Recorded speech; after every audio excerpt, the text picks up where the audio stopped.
아침 9시 확인을 해 보니까 방금 수집된 최신 기사가 탑 5가 제 시트에 도착해 있습니다. 제가 할 일은 그중에서 마음에 드는 기사를 고르는 것뿐인데요. 제가 기사를 선택하고 커피를 한 잔 마시는 동안에 AI는 블로그 작성에 필요한 추가 리서치를 알아서 하고 블로그 작성을 끝내 놓습니다. 이 모든 과정은 5분 안에 끝나고요. 또 이 과정에 드는 비용은 한 달에 딱 10,000원 정도인데요. 커피 한두 잔 값으로 30개 이상의 고퀄리티 컨텐츠를 뽑아내는 AI 컨텐츠 주니어 매니저를 한 명 채용한 셈인 거죠. 안녕하세요. 2026년 새해가 되었는데요. 다들 새해 복 많이 받으시고요. 여러분, 매일 블로그 포스팅을 하겠다고 다짐을 하지만 막상 PC 앞에 앉으면 한숨부터 나오시죠?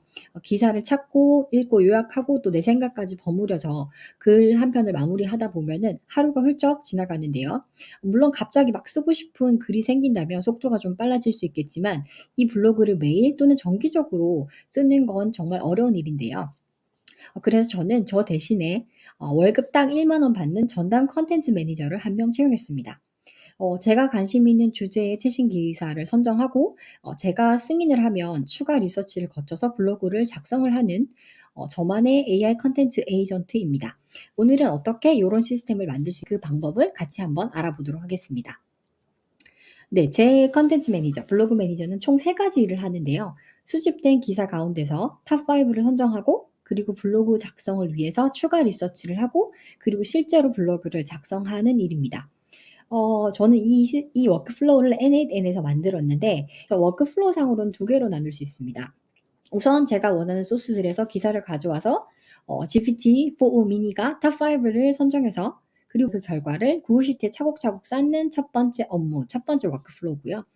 물론 여기서 바로 블로그 작성으로 이어질 수도 있겠지만 선택은 제가 하고 싶어서 이제 플로우를 2개로 나눴는데요. 그래서 요 이제 차곡차곡 쌓인 시트에서 제가 요거를 보고 '이거를 블로그로 작성하면 좋겠다.'라고 체크박스로 승인을 하면 이걸 감지해서 바로 이 기사에 대한 추가 리서치를 하고 블로그를 작성을 하는 게 두 번째 워크플로우입니다. 그러면 N8N에서 각 노드를 어떻게 설정을 했는지 조금 더 자세히 살펴보도록 하겠습니다. 그러면 첫 번째 워크플로우부터 설명을 드려 보도록 하겠습니다. 그래서 요거를 일단은 실행을 시켜 볼게요. 첫 번째 워크플로우는 매일 정해진 시간에 제가 원하는 소스들로부터 기사를 가져와서 그리고 이제 GPT-4 미니가 탑 5를 선정을 해서 구글 시트에 저장하는 데이터 저장, 수집 및 저장을 위한 워크플로우죠. 그래서 지금 제가 실행을 시켰더니 요 전체 847개 기사를 가져와서 그거 중에서 이제 탑 5를 지금 선정을 하고 있고요. 그게 나오면 정리를 해서 이제 구글 시트에 업데이트가 될 텐데요.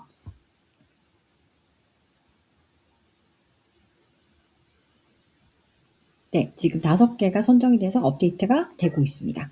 그래서 보시면 요 스케줄 트리거는 정기적으로 트리거 시킬 때 워크플로우를 작동하고 싶을 때 사용하는 거죠. 그래서 스케줄 트리거를 사용을 해서 지금 하루에 한 번씩 9 시에 작동이 되도록 설정을 했고요.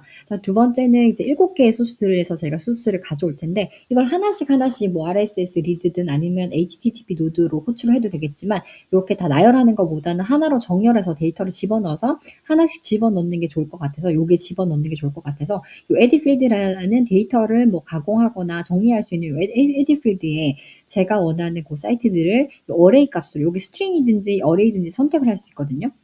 여기 어레이 값으로 챗GPT한테 정리를 해 달라고 해 가지고 요렇게 7 개의 값들을 넣었고요. 그래서 요것들을 하나씩 이제 호출을 하게 될 거죠. 그래서 저는 요런 소스들을 원한다, 호출하기를 원한다 해서 정리를 했고 요거를 이제 요 에디 필드를 통과시키면 요런 것도 이렇게 정리가 돼서 나오게 됩니다. 근데 지금 1개 아이템이어서 하나씩 호출을 해야 되잖아요.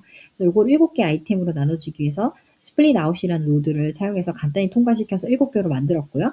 이제 이 7 개를 하나씩 7개 소스들을 하나씩 호출을 해서 RSS 리드 노드를 통해서 호출을 하는 거죠. 그 결과 이제 847 개의 아이템을 가져오게 되는 거고요. 요거를 그냥 바로 챗GPT한테 넣으면 이게 비용도 많이 들고 물론 챗GPT-4 미니는 지금 어 미니 같은 경우 미니가 붙은 거는 다른 거에 비해서 싸기는 하거든요. 다른 게 뭐 $1 면은 10배 이상 싸긴 한데 그래도 데이터 부하가 생길 수도 있고 비용 부담이 생길 수도 있기 때문에 어 요 요 847개를 그대로 넣는 게 아니라 일단은 요 코드 노드를 활용을 해서 뭐 URL 간의 중복 제거도 하고 또 오래된 기사가 섞여 있을 수도 있잖아요. 별로 RSS 피드를 뿌릴 때 예전 기사를 섞어 놓은 데도 있기 때문에 그래서 그 최신성 날짜 기준으로도 필터링을 하고 그다음 중복도 제거하고 해서 고런 코드 노드를 활용해서 이제 50개를 선정하도록 했는데 요 847개의 결과값을 챗GPT한테 주고 그래서 이제 내가 이거를 GPT-4한테 넣고 어떤 것들을 원한다. 50개를 선정하기를 원한다. 최신 뭐 7일 이내에 중복 제거하기 위해서 그런 코드를 작성을 해달라고 하면 요 코드를 작성을 해주거든요. 그래서 NADN의 가장 좋은 점 중에 하나가 이런 제이슨 데이터가 있으면 내가 원하는 데이터 로직에 따라서 이걸 챗GPT한테 쓰기만 하면 언제든지 결과물을 정리해서 내가 원하는 결과물을 받을 수가 있는 거죠. 그래서 요 코드 노드가 다른 뭐 메이크나 제피에 비해서 되게 자유도가 있다고 저는 이제 느끼고 있고, 그래서 요거를 챗GPT한테 적어달라고 해서 이렇게 다 50개를 선정을 한 상태입니다. 50개인데 보시면 요 50개가 다 아이디 번호가 부과되어 있고요. 이제 한 개 아이템인데 얘는 근데 이제 하나씩 분해해서 처리할 필요가 없는 게 그냥 바로 이 한 개 아이템 50개 데이터가 들어있는 한 개 아이템을 바로 이제 모델한테 주고 요 이제 판단을 해달라고 하는 거죠. 그래서 요 좀 약간 지연이 있어요. 요거 녹화 툴을 요 마이크로소프트를 썼더니 지금 화면이 약간 지연이 생기는데 감안 부탁드리고요. 그래서 유저 메시지에는 여기서 받은 요 한 개 데이터를 주고 그럼 50개가 다 들어가는 거잖아요. 요 중에서 이제 5개를 선정을 해달라고 하고, 근데 시스템 메시지가 중요하겠죠. 시스템 메시지 너가 어떤 것들을 골라야 하는지를 이제 프롬프트를 작성을 했는데, 그래서 우리 블로그 이렇고 핵심 가치는 이렇고 채점 기준은 시성 10점, 컨텐츠 타입별 가치, 뭐 채널 적합도 해서 50점 만점이야. 그래서 이렇게 점수를 매기도록 했고, 제가 아무래도 그 소스가 미디엄 편중이 좀 높다 보니까 요런 것들을 좀 조정하는 게 중요했고, 골고루 나오게. 그래서 출력 형식은 탑5를 출력하게 하는 거죠. 탑5의 점수, 그다음 기사 제목, 선정 이유, 그다음 그때 영문 기사들이었는데 그걸 이제 요약을 하고 블로그를 어떻게 쓰면 좋겠다 이런 것들까지 다 적도록 했습니다. 그래서 요걸 봐서 제가 이제 영문 기사지만 선정을 할 수 있는 거고요. 물론 RSS를 읽었다고 해서 그 기사 본문을 읽은 건 아니고 걔네가 주는 채널에서 주는 그 제목하고 발행 일자라던가 스니펫 데이터를 줬거든요. 그걸 바탕으로 이제 내가 요약을 해주고 5개를 뽑은 거죠. 네, 요렇게 해서 출력을 해달라고 했고요. 그래서 요걸 바탕으로 이제 5개를 선정을 했고, 근데 5개를 지금 한 개 아이템으로 줬잖아요. 그래서 요거를 다시 구글 시트에 업데이트를 하려고 하니까 5개로 다시 분해를 해야 돼요. 그래서 요 역시 코드 노드를 사용해서 이 결과 값들을 주고 5개 아이템으로 분해를 하고, 그리고 어떤 값들을 저장하고 싶다고 얘기를 하면 얘가 5개 아이템으로 반환하고 구글 시트에 저장하기 위한 값들을 다 이렇게 출력을 해주는데 결과적으로 5개가 이제 나왔죠. 그래서 저는 이제 코드 노드를 되게 좋아하는 편이고, 물론 되게 로직을 계속 수정할 때는 바이브 코딩 할 때는 좀 짜증날 때도 있는데 어쨌든 이것 때문에 제가 원하는 것들을 데이터를 바로바로 가공할 수 있으니까 좋다고 AI랑 궁합이 좋다라고 생각을 하고 있고요. 이 5개를 이제 구글 시트에 업데이트를 하면 되겠습니다. 구글 시트 이제 미리 제가 만들어 놨는데 여기 뭐 기사 수집일이라던가 제목이라던가 그다음에 총점, 그다음 한글 아까 요약한 거, 블로그 작성 포인트 이런 것까지 다 업데이트가 되게 됐고요. 처음에 선정된 5명은 다 지금 상태도 따로 두었는데 캔디데이트 상태예요. 이 중에 제가 고르면 이제 상태가 바뀌겠죠. 요 컬럼들은 이제 나중에 2차에서 업데이트가 될 컬럼들이고요. 그래서 요걸 보시면 요런 식으로 블로그가 이제 수집이 되고 있고 요런 컬럼들에서 수집이 되고 있습니다. 그래서 얘는 제가 이미 체크박스를 해서 그 리서치도 되고 초안도 작성된 상태예요. 그래서 요거를 다 그 2차로 한번 해보도록 하겠습니다. 그러면 테스트를 위해서 제가 기사를 하나 골라놨는데 코딩 없이 NAN으로 스마트 슬랙봇을 만드는 방법을 안내하는 요 미디엄 기사라고 하네요. 그래서 초보 마케터도 오늘 당장 시도 가능한 워크플로우 구축법을 소개한다라고 하는데 요거를 한번 추가 서치를 통해서 블로그를 써달라고 해볼게요. 그래서 여기서 체크박스를 하고 요거를 체크를 하면 2차 이제 두 번째 워크플로우에서 이거를 감지를 하겠죠. 그래서 요거를 감지하는 트리거로 이번에는 구글 시트 트리거를 사용을 했는데요. 요거는 구글 시트의 어떤 특정 구글 시트의 특정 컬럼 값이 변화되면 그거를 계속해서 감지하는 트리거인데 요거 이제 NAD는 기본적으로 있더라고요. 그래서 여기에서 5분마다 작동을 하도록 했고 요 블로그 자동화 그 시트에서 요 시트에서 그다음에 요 컬럼을 승인 여부가 됐는지 안 됐는지 요 컬럼을 감시해 줘 라고 했고요. 요거를 전체적으로 한번 실행을 해 보도록 하겠습니다. 실행을 해서 이제 걔가 잘 작성이 되는지 볼게요. 네. 지금 true가 된 게 하나도 없네요. 잠시만요. 프로세싱 단계라고. 자동으로 제가 수동으로 하기 전에 이미 자동으로 인지를 해버리고 지금 쓰고 있었나고요. 그래서 이 상태 설정을 중요한데 쓰고 있는 상태에서는 프로세싱으로 바뀌게 제가 업데이트를 뒤에 했거든요. 그래서 요거를 캔디데이 상태로 바꾸고 다시 제가 하기도 전에 이미 감지를 했었나 봐요. 그래서 요걸 다시 플로우를 실행을 해보도록 하겠습니다. 그랬더니 한 개가 지금 체크가 됐다라고 하죠. 그래서 한 개에 대해서 추가 리서치가 이루어지고 있고 제가 수동으로 워크플로우를 실행을 하려고 했더니 이미 얘가 감지를 했었나 봐요. 5분마다 작동을 하는 건데 그때가 작동 시점이었나 봐요. 그래서 그게 프로세싱 단계였고 요게 지금 요게 그 선정된 승인이 확인된 그 기사에 대해서 그 스테이터스를 캔디데이트에서 프로세싱으로 바꾸는 그것만 업데이트하는 컬럼이거든요. 그래서 거기서 아까 보니까 이미 프로세싱이라고 잡혀 있었고 그래서 스테이터스라는 컬럼을 넣는 게 좋은 게 뭐 작동하다 보면 이미 적은 걸 또 체크박스를 할 수 있고 막 구글 시트에서 값을 변경을 할 수도 있기 때문에 그런 식으로 스테이터스를 주는 게 좋을 것 같고요. 네, 지금 추가 리서치가 끝났고 그거를 가공을 해서 블로그가 생성이 되고 있습니다. 근데 저희가 보고 있으면 블로그 생성이 되겠죠? 그래서 아까 그 46개를 가지고 와서 그 중에서 가지고 왔는데 지금 계속해서 느리네요, 화면이.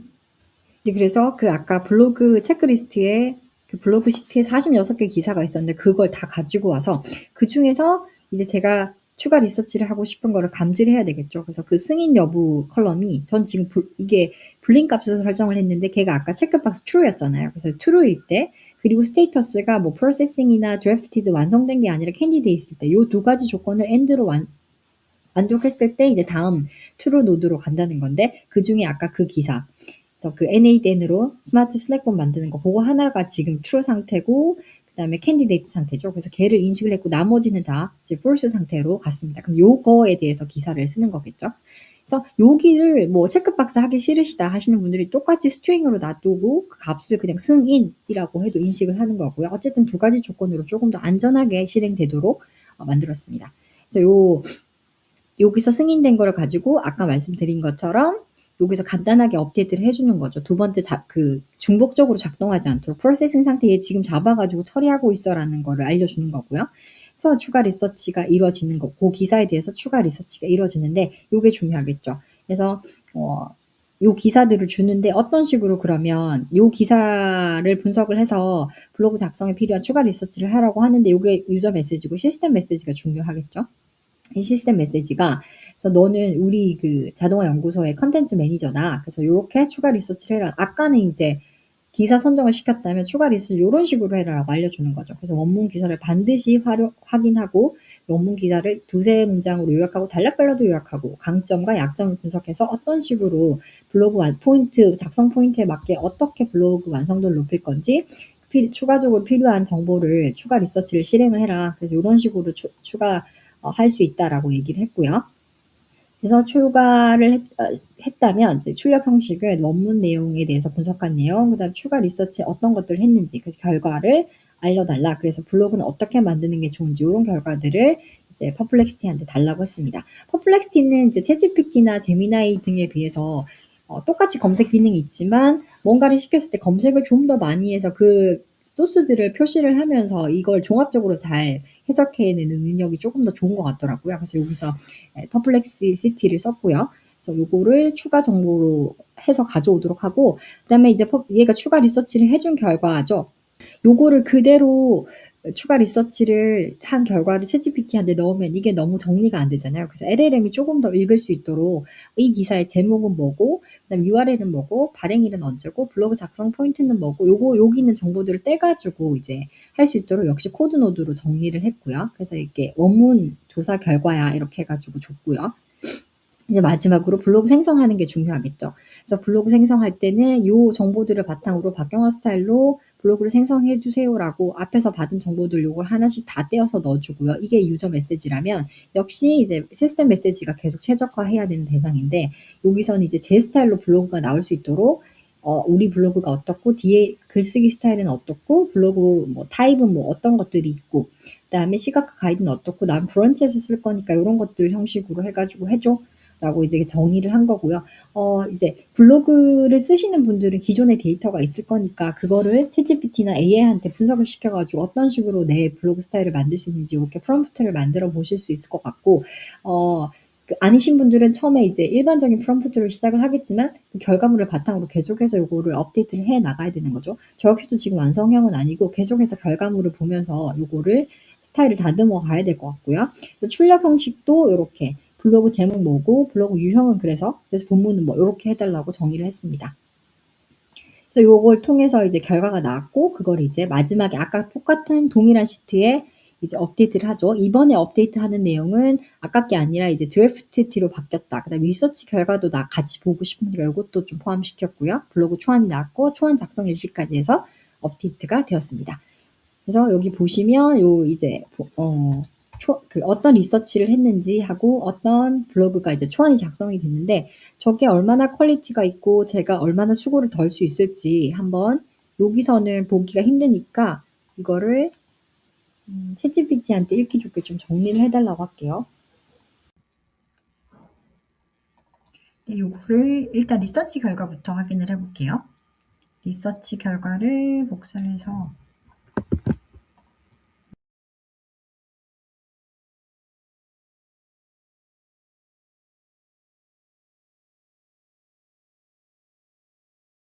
리서치를 잘 했는지 보도록 하겠습니다.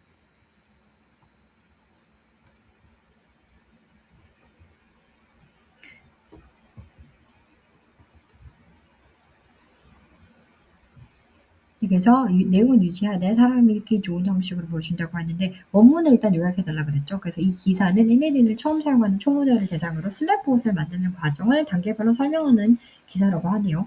그래서 계정 생성하고 연동하고 그다음 노드 설정하고 테스트 배포하는 완전히 처음 만든다는 가정하에 잘 설명을 하는 튜토리얼 형식의 컨텐츠라고 해서 강점은 이렇게 초보자 기준으로 익숙한 도구를 사용해서 클릭 단위로 설명을 했다라고 하네요. 네, 아쉬운 점은 마케터 관점에서 중요한 어떤 효과, KPI 개선 효과 이런 거에 대한 설명이 없고 그다음에 마케팅 툴 확장 시나리오는 제한적. 당연히 초보자니까 그렇겠죠. 근데 제 이제 블로그는 마케터 이제 를 위한 마케터에게 도움이 되는 실용적인 정보를 목표로 하는 블로그이기 때문에 이렇게 좀 적을 수도 있겠죠.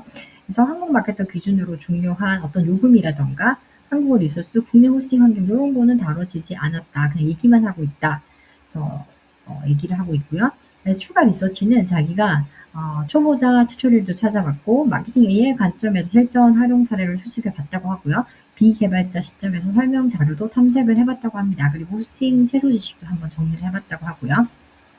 그래서 이렇게 결과를 보면 추가 리서치 결과를 보면은 기본 개념도 찾아봤고 마케팅 슬랙봇 아이디어도 자기가 찾아봤다고 하네요. 이렇게 마케팅 관점에서 컨텐츠 모니터링 봇, 그다음에 리포트 요약본 이런 것들을 좀 더 아이디어를 발전시켜 봤다고 하고요. 초보자 기준으로 저렇게 호스팅 옵션을 할 수 있다. 설명도 조금 더 친화적으로 레고 블록이라고 할 수 있겠다. 이런 결과를 이제 챗GPT한테 넘겨주게 되는 거죠. 그래서 요 리서치 결과를 바탕으로 이제 요게 초안 결과물인데 블로그가 작성된 결과물이네요.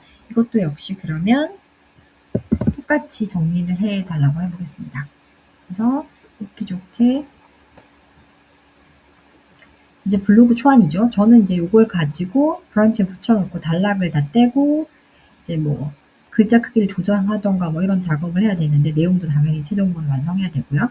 지금 보면은 제목은 요 둘 중에 하나를 할 수 있다라고 하는데 자기는 마케터용 N 슬랙봇 1시간 컷이라고 하네요. 그리고 블로그 유형은 세 가지 중에서 제가 이제 실습형, 트렌드형, 분석형이 있는데 실습형으로 잡았다고 하네요. 그래서 요거는 초보자들을 위한 가이드다. 그래서 NAD이 뭐냐 해서 요거 레고처럼 이어지는 자동화 도구를 만드는 도구예요.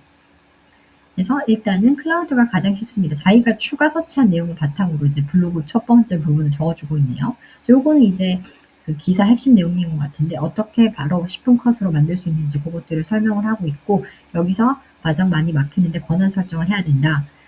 요렇게 되어 있네요. 여기 잘린 것 같은 느낌인데 세 번째, 네 번째 그 연동만 앱 생성만 하고 뒤에 어떻게 되는지 잘린 것 같은 느낌이고 그래서 요걸 실습할 수 있는 걸로 기본형이 있고 마케팅형으로는 스코링해서 리드가 들어오면 스코링해서 세일즈로 보내는 요런 자동화 툴을 만들어 볼 수도 있다. 실습형을 제공을 하고 그다음에 요렇게 뭐 템플릿도 제공을 할 수 있다라고 하네요. 그리고 제가 이제 실습형은 삽질 노트를 적어달라고 그랬거든요. 어떤 삽질, 어떤 실수가 있었는지 이런 것들 줄일 수 있겠다고 그걸 적어달라고 했는데 이거는 아까 서치 내용이 없었는데 자기가 아는 내용을 바탕으로 적었나 봐요.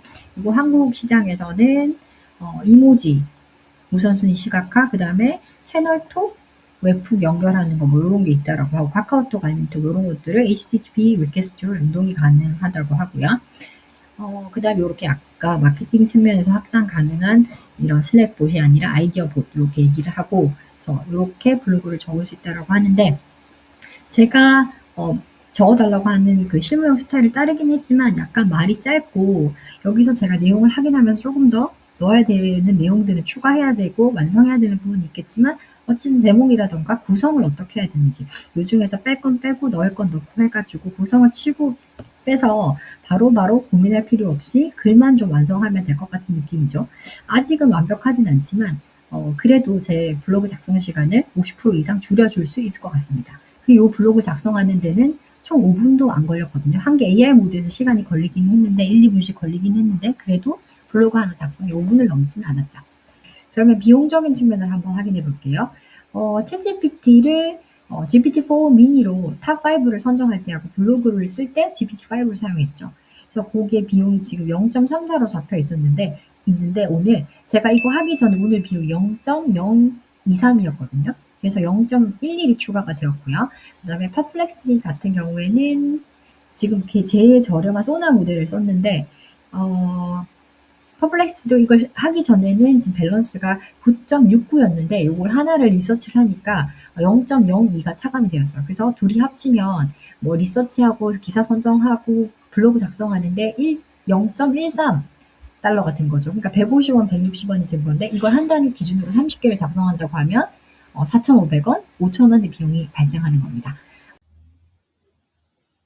제가 N8N을 셀프 호스팅으로 사용하고 있는데 이게 월 비용이 $8 그러니까 원화로는 12,000원 정도 비용이 들더라고요. 그래서 워크플로우를 10개 돌린다고 했을 때 하나씩 그 부담을 나눠 가지면 1,200원씩 인프라 비용을 부담하게 될 텐데 그러면 제가 블로그를 자동화하는데 저를 대신할 수 있는 블로그 자동화를 만드는데 월 비용이 5,000원에서 많게는 10,000원 그러니까 커피 한두 잔 값으로 가능하게 되는 거죠. 물론 처음부터 100% 만족스러운 글이 툭 튀어나오지는 않습니다. 제가 원하는 탑5 기사가 가능하면 리스트업 되도록 하고 그리고 리서치 결과나 글쓰기 스타일을 계속해서 다듬어 가는 과정이 필요한데요. 그래서 저는 AI가 써준 초안을 바탕으로 다시 또 AI와 최종본을 완성하면서 이 완성본을 다시 구글 시트에 저장을 해 놓는데 그래서 이 최종본을 나중에 다시 AI에게 학습시키려고 합니다. 그러니까 프롬프트 최적화와 데이터 추가 학습 이 과정을 반복하면서 AI는 점차 제가 하던 일들을 좀 더 정교하고 완벽하게 대신해 주게 되겠죠.